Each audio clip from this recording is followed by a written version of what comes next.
Hello. Hello. I'm Mark. And I'm Joe. And this is Finish Big. with poor John McGann. Well, we are listening our way through all the Big Finish releases. But not for the very first time. In order, which does mean that sometimes we do these extra releases, which are probably for completists only. I still get about 200 views, on the YouTube. So, following our... Can I just say something very quickly to you? Mm-hmm. That following on from our Fly Me to the Moon spectacular release, I've had two friends come at me now saying, I'm desperate to listen to this. Do you have a copy of Fly Me to the Moon? We're doing good work for Big Finish here. Well, yeah. It says I'm borrowing it to them. Yeah. They're not paying for it. It's not for sale, so that's all right. Oh, okay. Yeah, that's fair. It's not purchasable anywhere. It shouldn't be for sale, is what it is. No. Sorry, you were saying? Anyway, we're not talking about that this time. Yeah, so following on from our Paul McGann Season 2 recent spectacular reviews, we are doing some Paul McGann themed Big Finish Talks Back. Is this the last of these now? Under Talks Back, yes. And then they go on to In Conversation With. But that's way in the future. That's way, it? yeah. As I say, completists only. Do you think people bought these? Or no, because if they had, they would have at the time. They would have done more, wouldn't they? Anyway, I'll just say what we're talking about and we'll go into it. You're always jumping ahead. So the two releases we're talking about today are Big Finish Talks Back, the Eighth Doctor authors, and Big Finish Talks Back, Paul McGann. A conversation with the Eighth Doctor. Paul McGann! With special guest India Fisher. These were both released in 2002. Yeah. 2002. The new series came back 2005. We're we're almost there, aren't we? Almost.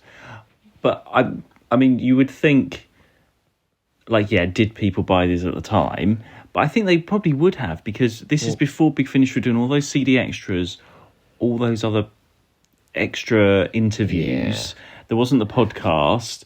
There was probably the Big Finish magazine, which just started to come around. Do you know what and that was the only chance you got for behind the scenes stuff. So, I mean, I probably wouldn't pay £12 for an interview.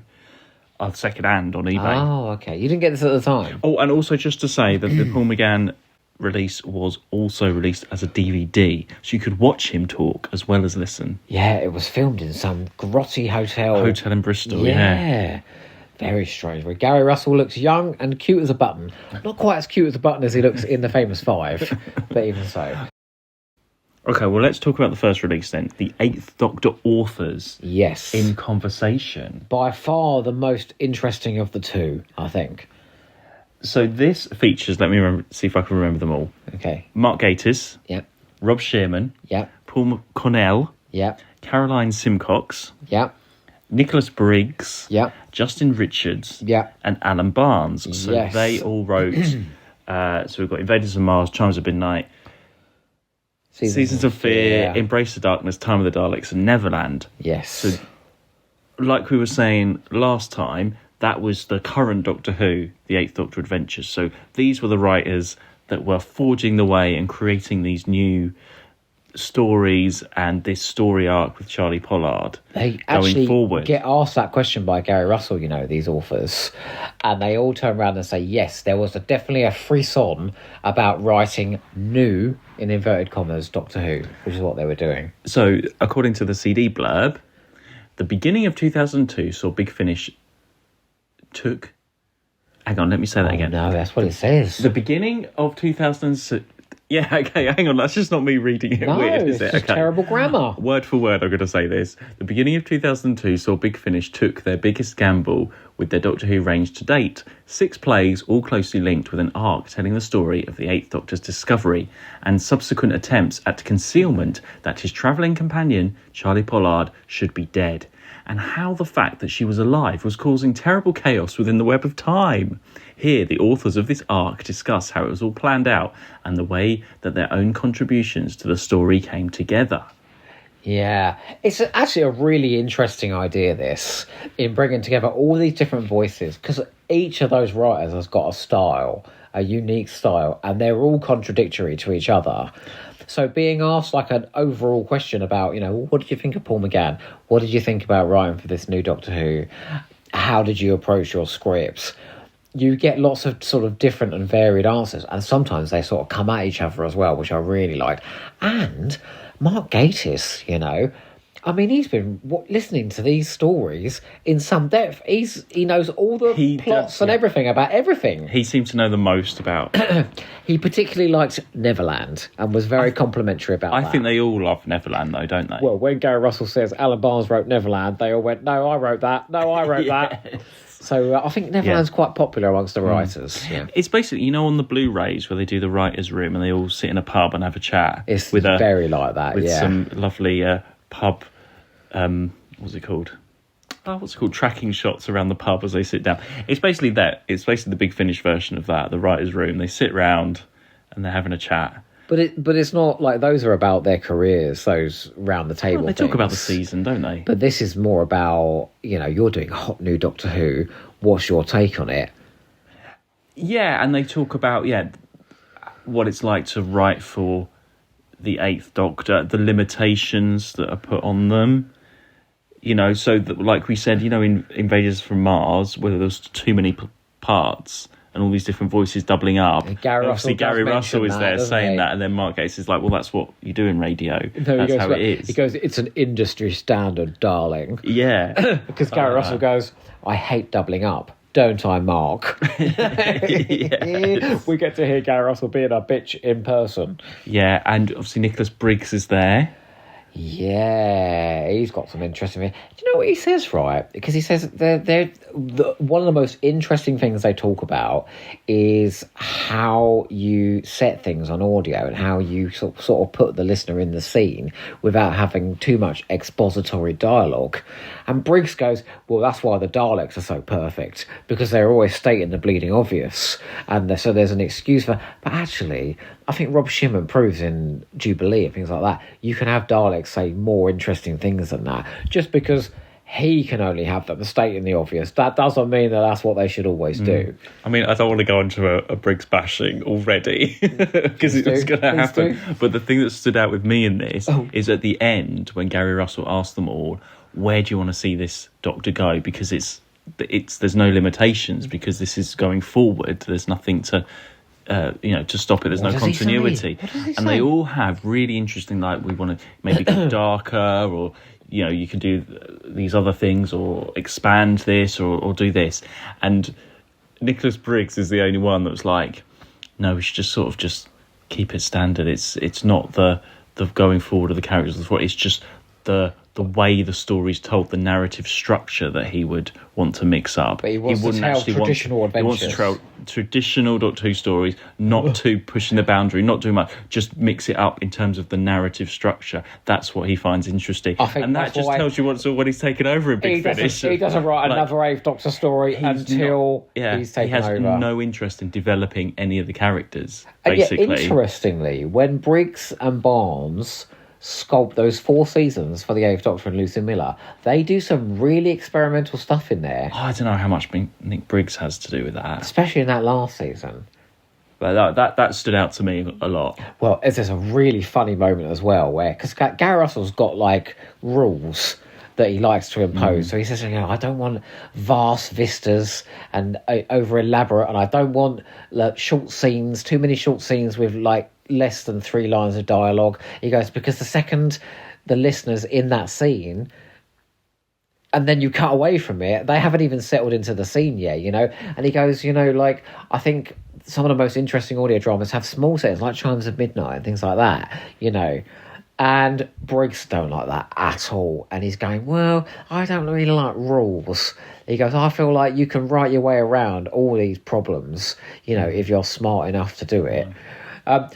I think you can tell that Briggs and Russell have a closer relationship than any other people, because he's the only one that will really stand up to him. But even though it's about the authors, actually you get a lot from Gary Russell in this, because he's obviously interviewing, like you say, all of those different things. And it just shows how strong a pair of hands he was in those early stories, and I think miss it tells that in the quality. It tells in the quality, and I miss that of the Gary Russell quality nowadays. It's that old that story. Actually, it is those rules, and he had those things where, like you say, you have to have the characters say the name so you know what's going on, and Yeah. Whereas, I mean, he said, "What was it?" Mark Gatiss said that Gary Russell pointed out, you can't have an established set of characters in the scene, and then just because, like Turlough has stopped contributing to the scene, he's got to say something by the end of the scene, because the listener needs the listener's like, well, where's he gone? Yeah, it's those audio drama rules that Gary Russell really sticks to, which really makes them effective.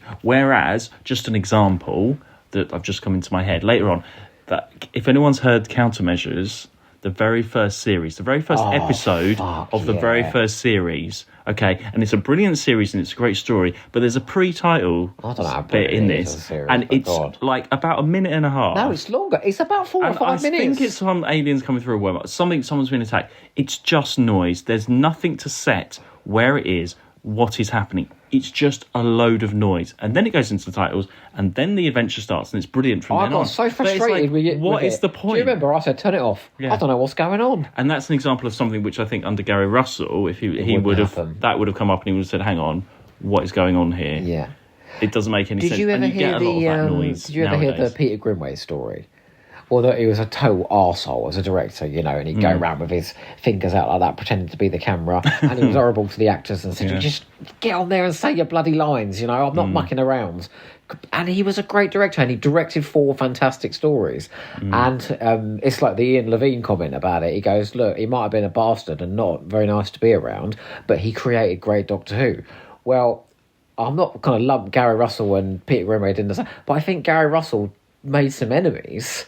But he put together 100 pretty damn strong main range adventures, and it's after he chips out, well, I think there's no real direction for the main range anymore. That's when it really suffers. Yeah, well, and his voice is really heard here. I was like, yeah, you can tell there is somebody who's very passionate about this, and he is creating his rules for how this works. But he does say as well to Briggs, if somebody can tell me of a way to break these rules that isn't detrimental to the story overall, go ahead. Yeah, I think Gary Russell has it right. Can I just say, so they're all asked about their individual stories, and so just here's a bit of trivia I gleaned from each person, okay? So Mark Gatiss basically says, look, I was really lucky, I went first, so all I had to shoehorn in was a mention of Shakespeare not being remembered, and then I could just tell the story I wanted to tell. So he was happy as Larry because he got to do his own sort of standalone. Rob Shearman, who doesn't mention at all about what the terrible time he had writing Chimes of Midnight, not when he's in this esteemed company anyway, clearly everyone's got a lot of respect for that script. They all really like that one, yes. And he says that his premise was, if you have a character who isn't supposed to exist, how do you get that premise across within like a mystery Doctor Who story? And that's how he started his script. So, it was always, the focus was always Charlie and the arc. But he also said about having the smaller cast where, you don't want to kill off a great character. That's why they kept coming back to life and using the same characters, because you didn't want to kill off a great character or a great actor, in contrast to Invaders from Mars, Paul Cornell and Caroline Simcox, they really don't talk too much about They're the quietest, aren't they? Yeah, but they do talk about the Doctor. They say that, Paul McGann's got a very distinctive voice, and she says she's not a fan, so she read the comics that Alan Barnes wrote, she watched the TV movie, and she listened to Storm Warning, and that's where she got sort of Paul McGann's voice from. And to be fair, they write brilliantly for the 8th Doctor, the pair of them. Well, yeah, I mean, I think she might have done a lot more of the historical stuff in Seasons of Fear. That seems where her forte is. But no, they're quite quiet in this, aren't they? Nicholas Briggs keeps mentioning about the fact that he's doing the music and all these other things, and like he's the arrogant one in the room. Yeah, he is. He's just not funny, and it's unearned arrogance after cringe. The script for Embrace the Darkness, if I may say. We don't really mention that story very much. He talks about the stuff he contributed to Neverland more than that. And sort of his direction of Time of the Daleks as well. He talks about that.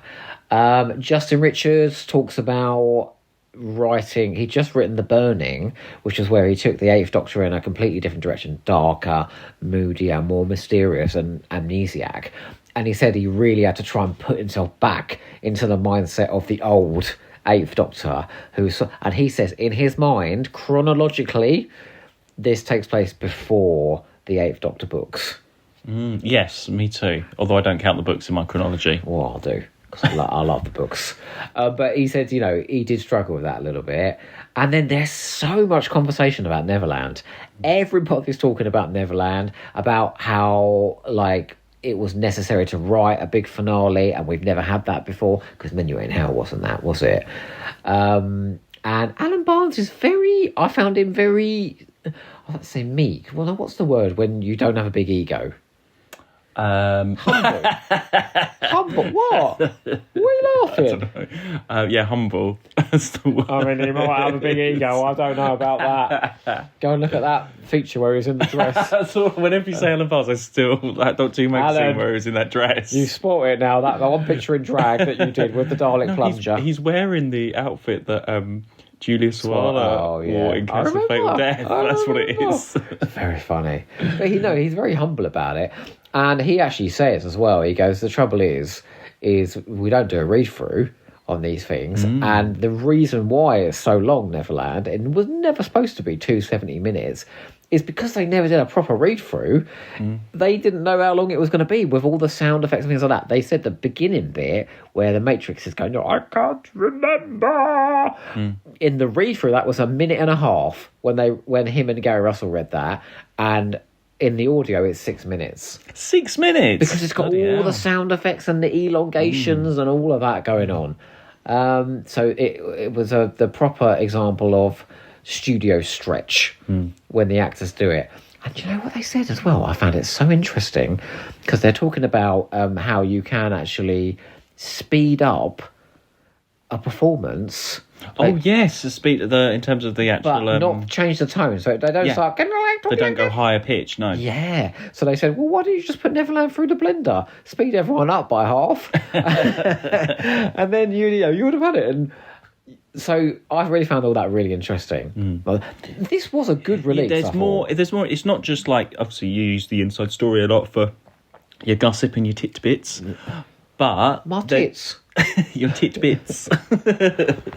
Go on. But you do get more information. It's not just things like that they've said before. Though, there were some original observations in here and things that you wouldn't necessarily hear anywhere else. Thought about some probing questions. Yeah, I mean they're selling it on CD. There better be some probing questions. But they all I love the bit where they're all talking about India Fisher, and they're basically saying the first season they played it a bit safe with Charlie, and then as India Fisher was sort of acting out those different stories in that first season, they realised just what she could do, and they just, when Nick Briggs goes, Jesus Christ, has she paid us all to say all this? Because they're being so complimentary about it. But and then Mark Gatiss said he was just so moved in Neverland when she has that sequence about, I'm not supposed to be here, Doctor, I've got to face up to that, and I love you. Oh yeah, they have a conversation about that as well when the Doctor says, I love you, for the very first time. Yeah, it was good.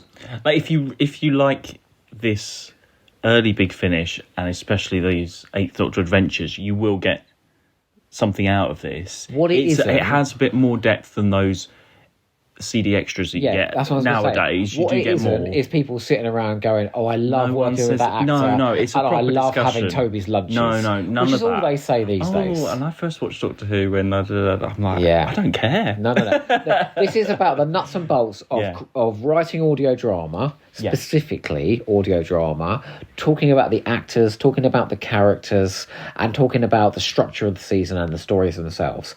And I don't think you can ask for much more, actually. No. I think this is worth the money. It is. Well, it's out of print now and you can't get it, so good luck, everybody.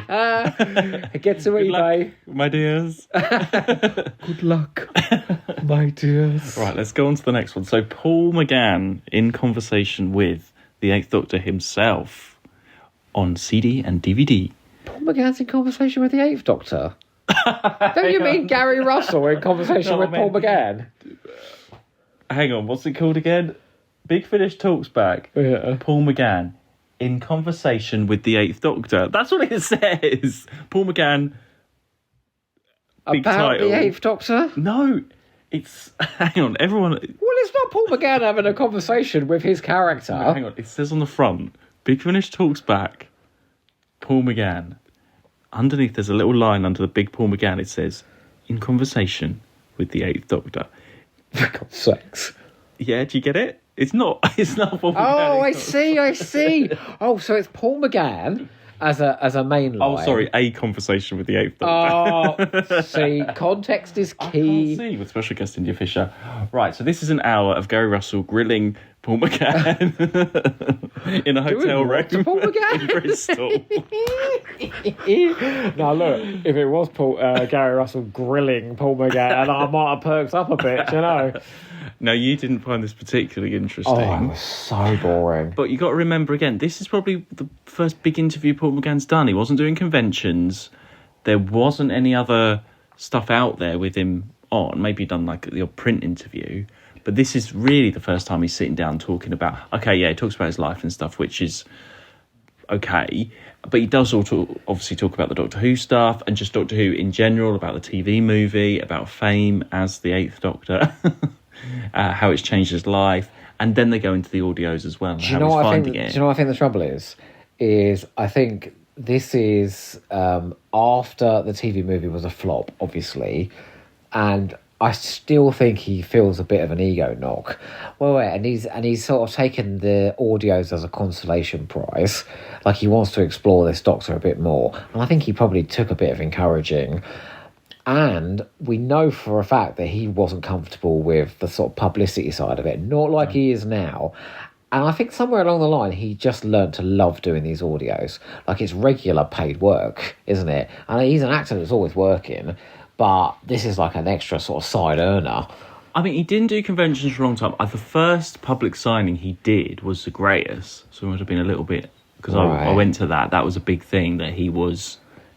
his first proper appearance, and then I think he did like one convention for the 40th, but then I don't remember him doing stuff until he was in Night of the Doctor, and the 50th convention, and then you can't. I mean, we saw him recently. Oh, you know, my God. he's absolutely anything. He's sharp almost contrast. I mean, he's almost up there with Colin Baker at everything and everything. He was playing those people at that convention. Like, I mean, they were divvying out the money, weren't they?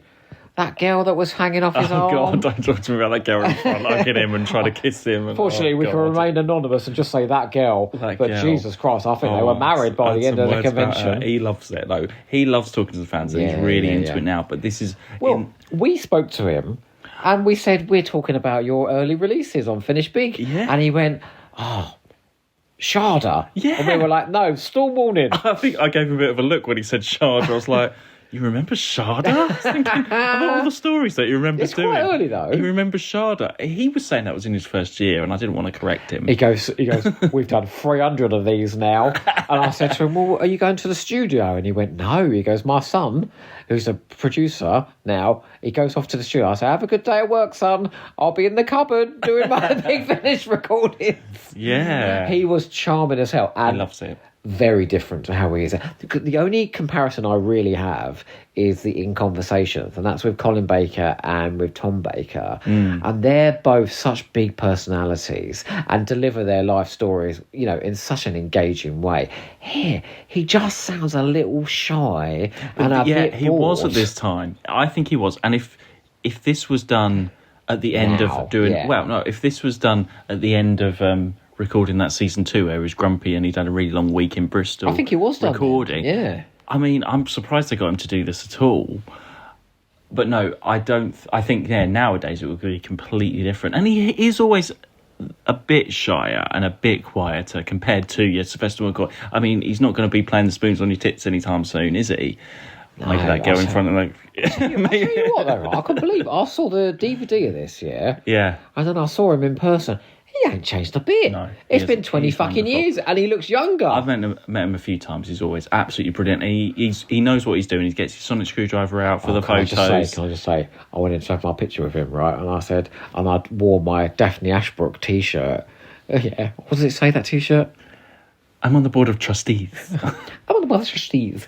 Anyway, I said, look who I brought with me. He went, oh my God. And he pointed the sonic screwdriver right at her face and turned it on. It was the best picture. Yeah, but so this is a very much more reserved Paul McGann in this. Yeah. And it goes through his life, and it is interesting about with his brothers and with Nell and I and Alien and all that kind of stuff. And he's very matter of fact about the business. It's like, well, it either works or it doesn't, especially talking about the TV movie. But you know what it is, right? I'll make a comparison. It's like a really interesting book with dry as dust prose. So what he's saying is interesting, but the way it's delivered is so boring. Well, my favourite bit is towards the end. I thought it was if he had a gun to his head and he was forced to talk. Yeah, probably was. Not literally. Gary, put your gun away. He's obviously just finished doing season 2, and I don't know how it works. If obviously he must have signed up and done Zagreus or doing Zagreus. I feel like, and that's a question. I wonder how far in advance, people like Paul McGann, do they sign him up and say, right, 3 years, or do they sign him up per release, or say, right, we're going to do a block of 4 next year? Who knows? I think it was very... No, because they say to him at the end of this... Yeah, that's what I'm saying. It's my favourite bit, where Gary Russell obviously tries to get him on camera to say... recording! He was like, so you're up for doing more, are you? And he's like... He doesn't really say yes straight away. He looks at India Fisher and goes, well, they're fun, aren't they? And then India's like, well... I can only do it if he does it, sort of thing. I'm a bit useless without him. Wait. Well, then, so India Fisher comes in towards the end. Well, it's shocking. I'll tell you what, right? You and I have talked about Paul McGann and India Fisher in these audios, yeah? And their chemistry fucking sizzles. It's sparkling, their chemistry. They're sitting next to each other in this hotel room like they're bitter enemies. I think it's just been a long week. It's they're a bit tentative around each other. They're not really making any jokes. Well, they must have only met a couple of times. Yeah, but they can put it on in the stories. Well, they're actors. Paul McGann is very professional. You ask him to be the Doctor, he's light and chirpy and happy and everything. But Paul McGann, I think, is a very private person when he's not... so professionally he will just do that. But I think that interview stuff, I think he is very uncomfortable with it. I have a theory. Yeah. And my theory is that the experience, certainly from Zagreus onwards, and I know this for a fact, that Paul McGann was not in a great place. He wasn't enjoying the scripts, and he made some people's lives very uncomfortable within the studios. And India Fisher was very close to those people. I don't think India Fisher thinks a lot of the experience of working with Paul McGann, because if you listen to her on interviews, she talks with such enthusiasm about working with Colin Baker later on, and she never once really does it. She goes, yeah, working with Paul, it's fun, Whereas she goes, I love working with Colin. Yeah, but this is early on. This is before that. I don't know. It's all guesswork. All guesswork. I think he probably was hard. Paul McGann was hard work in the studio, and you've said before, he was in a mood, and he had all these. But then you've got to think. He comes in, they're like, right, we've got 1 day, you've got to record all your lines for Time of the Daleks all in 1 day. So you would be in a mood, wouldn't you? Well, the funniest thing is Nick Briggs goes, in Series 1 when they're doing Minuet in Hell, he was so excited because he got all these long paragraphs. He goes, what is it? Paul McGann said, oh, all the TV work I do, it's like scripts by committee and I get terrible dialogue. Look at all this dialogue I've got. Anyway, Series 2, he gives him all this dialogue in Embrace the Darkness, and apparently there, and he's like, I mean, I've got to say all these bloody lines. And he got in a right mood about how many lines he had. So yeah, I think he can be controlled. But it's like the Peter Grimwade effect again. Like, maybe he is hard work, but look at the result. Like we said, Paul McGann was astonishing in those second season stories. This is a snapshot of very different early Paul McGann than you get now, definitely. But he is pretty.